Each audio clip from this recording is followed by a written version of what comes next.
microphone? Do you have a clip-on, or we're using this?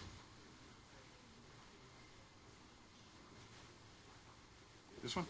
Okay. We're going to talk about whether there's anything new for relapsed AML. The status quo, as you've heard from Marcus's talk, is that roughly 2/3 of patients will go into remission. 2/3 of patients who go into remission will relapse. And that makes our cure fraction about 20-25%. After relapse, cure is very unlikely without a stem cell transplant. Exception may be for those with APL, or those patients that were inadequately treated up front who then get a better therapy later on. Conventional therapy hasn't advanced a lot in a whole long time. And the strategy kind of remains to try to get your patients to stem cell transplant directly or use chemotherapy to temporize. If you don't have a donor, you can try to palliate with chemotherapy or use symptomatic care.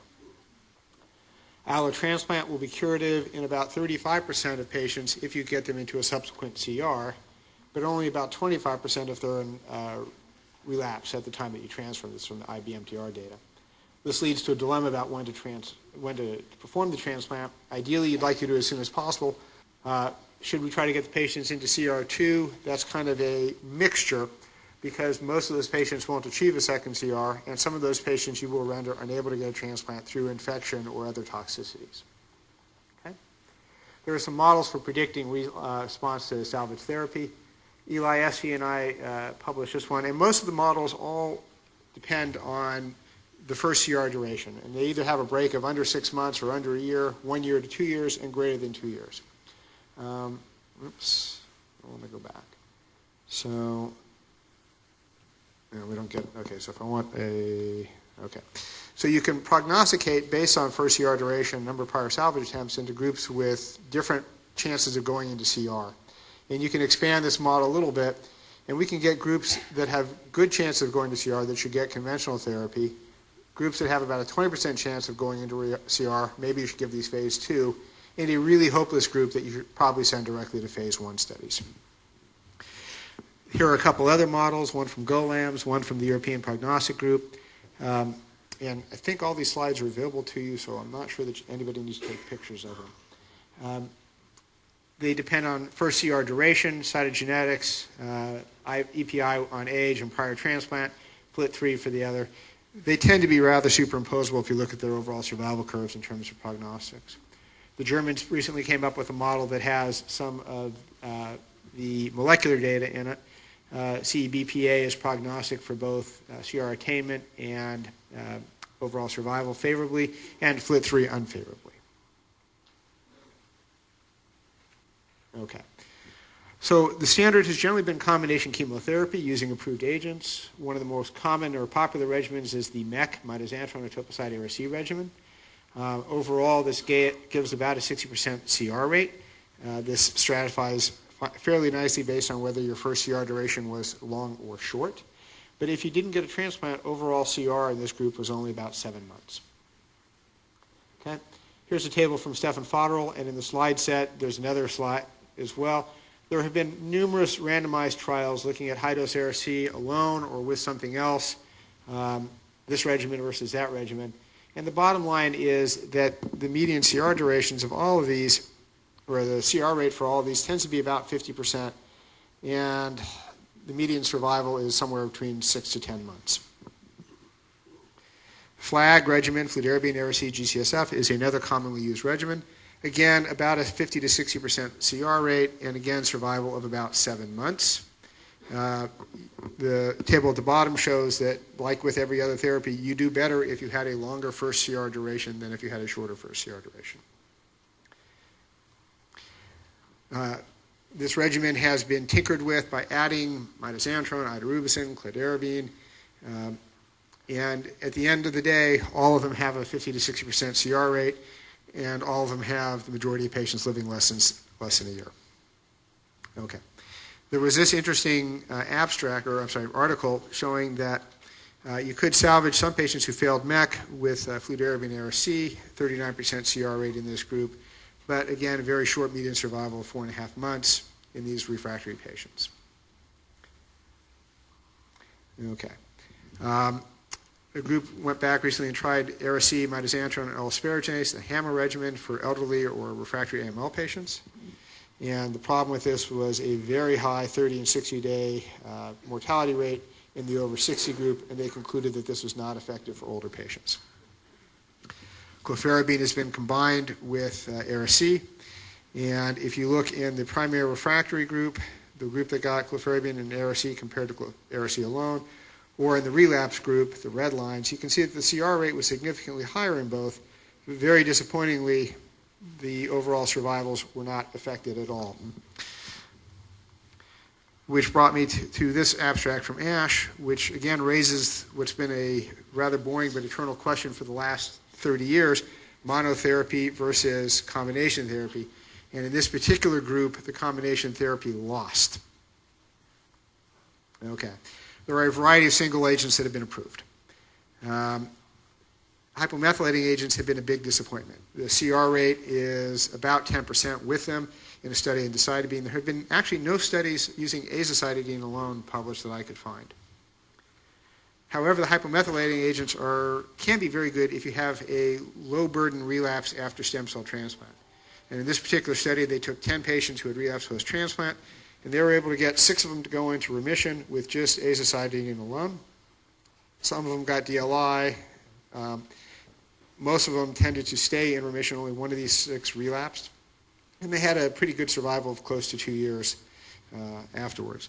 So that looked like a pretty good strategy. And that's been expanded on in this study from Schroeder, presented at ASH last year. They combined azacitidine with the planned donor lymphocyte infusion. They got a third of the patients into CR, most of them by 84 days, which would seem to be just after the azacitidine alone. So it's not clear what the DLI added to this, other than 2/3 of these patients were still in CR at a year and a third. Clofarabine you can use as a single agent in the phase 1 and 2 studies from it. About 20 to 30% of patients go into CR. It's been used in the elderly and infirmed and newly diagnosed patients as well. And John Burnett's group felt that it was better than low-dose Ara-C, but I'm not sure how many of us are using low-dose Ara-C as therapy for the elderly. Lenalidomide has been used in this one small study of 31 patients, fairly highly refractory. Many of them were post-transplant. More than half of them had unfavorable cytogenetics, more than 2 therapies. And they got 16% of those, 5 of the patients, to go into CR, but they were, again, very short CR durations, 5.5 to 14 months. Notably, none of the patients progressed. I'm sorry, a different thought. None of these patients with ALL responded. Can we spice up what we've been using by adding something new? And so here's a study where they added imatinib to mitoxantrone or etoposide, and they had a pretty nice CR rate, 7 of 7 in the relapsed patients and 3 of 7 in the refractory patients with this, and this correlated with inhibition of AKT but not ERK. So I look forward to seeing if they do a phase 2 study of this. We did a study with pravastatin and idarubicin, Ara-C, taking advantage of the fact that cholesterol seems to be important for a defensive adaptation in the leukemic blast. The MTD in our study was 1,280 milligrams, and it was because that was too many tablets to take. We didn't have any additional toxicity from the pravastatin. Notably, in this study, if we look at our expected to observe CR rates, in the newly diagnosed, among the unfavorables, we saw twice as many CRs as expected. And in the relapse setting, again, we saw roughly twice as many CRs as expected. So SWOG went on and did a phase 2 trial of this, and that closed last November, stopped by the DSMB early because of a positive result. They had over 65% CR rates, and they had expected a 35% CR rate. And that paper is under submission somewhere, and I thank Fred Applebaum for sending that data. Gemtuzumab, ozogamicin, which many of us knew by the easier to say word Mylotarg, has been combined with DAC. Here's a very small study, 12 patients, but 5 of them got into a CR. 4 of them were alive at a follow-up of 1 year. So I might have expected to see some more follow-up on this since it was from 2009, but I haven't seen it yet. Here's another, again, small trial, 23 patients. 3 of them got go alone. 3 of them got go followed by chemotherapy. I'm sorry, 5 got go followed by chemo. 16 got chemo followed by go. The only group that got a CR were those that got the chemotherapy followed by the Mylotarg. Walters, a study presented at the last ASH, combined vorinostat, azacitidine, and Mylotarg. 43 patients, 42% CR rate. 10 of those 18 CRs are still alive, and his follow-up was short, but they were getting close to a year at the time. ARC has been combined in another small trial here, but this is a pretty favorable group, with most of these patients being greater than 1 year or greater than 2 years, and a lot of them having favorable cytogenetics and very few with unfavorable cytogenetics. They had a very high response rate. They said that that was actually similar to what they saw with Mylotarg alone or with 3+7 in this group. But given the population, I don't think that these results are that unexpected. Vorinostat has been combined with IDA-ARC, the idea of using a histone deacetylase inhibitor. In 75 newly diagnosed patients, they saw a reasonable 76% CR rate. So if your patients haven't seen an HDAC inhibitor, it might be reasonable to combine that with chemo.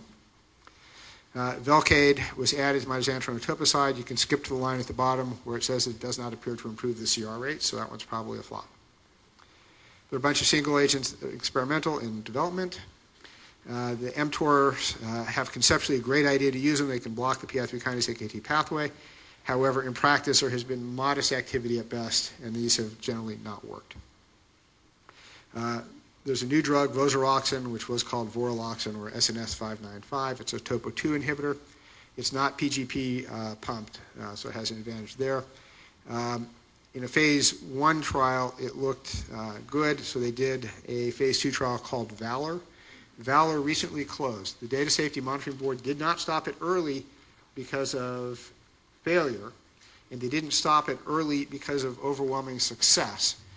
So all we know is that it's not worse than, and we'll have to wait and see if it's better than. Marina Konopleva has been trying to exploit the fact that the normal bone marrow is 6% oxygen, but the leukemic marrow is very hypoxic at 1%. And so she's been using 2 drugs, one PR104, the other goes by the catchy name TH302. And she has had fair success in a really refractory group of patients in clearing some of the bone marrows and getting some CRs in some of these patients.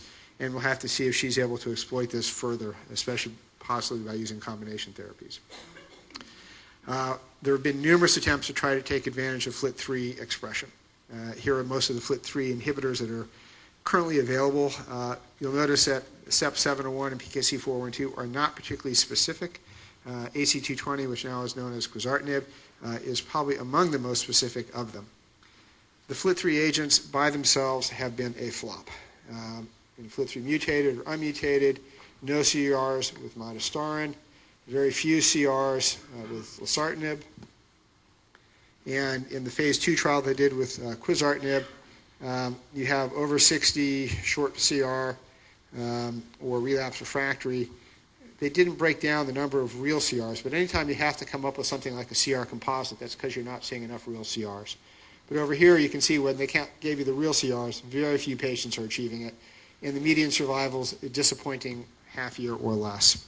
So thus far, FLT3 inhibition has not been a home run. You can potentially salvage some of those FLT3 patients by switching to another FLT3 inhibitor in this interesting abstract from Mauro Ahetian. 12 of the patients on this trial had had a prior AC220 or PKC, and when she treated them, she was able to get 3 of those to go into a CR. So there may be some rationale for changing from one FLT3 agent to another. MDM2 inhibition has been combined with ARC. It's worked again in a fraction of patients, 3 of 16 unsuitable for standard induction new patients, and 4 of 27 in the relapse refractory. But you have to have intact P53. If your P53 is mutated, you will not respond to this. There's an alphabet soup of other agents that are under development currently, and we'll have to wait and see if any of these make it to the big time. And finally, I'd like to close by talking about that new car smell. Okay, and you're probably thinking of a brand new Lexus like this one, which my wife is hoping will come out very soon. But actually, we're talking about chimeric antigen receptors. And these are monoclonal antibodies that are conjugated to T-cell receptors. And the idea is that you take T-cells out of a patient, you use a retrovirus to inject your car. They now express this recognition antigen on the outside. You put the T-cells back into the patient, and hopefully they will eliminate the disease. And so at the recent ASH meeting, there were three different data on three different CARs presented, 123, CD44V, and CD33. All of these lyse AML blasts, all of them claim to spare normal cells and to specifically target leukemic stem cells. And at least mice are being cured by this so far, and we'll have to see if humans are as well.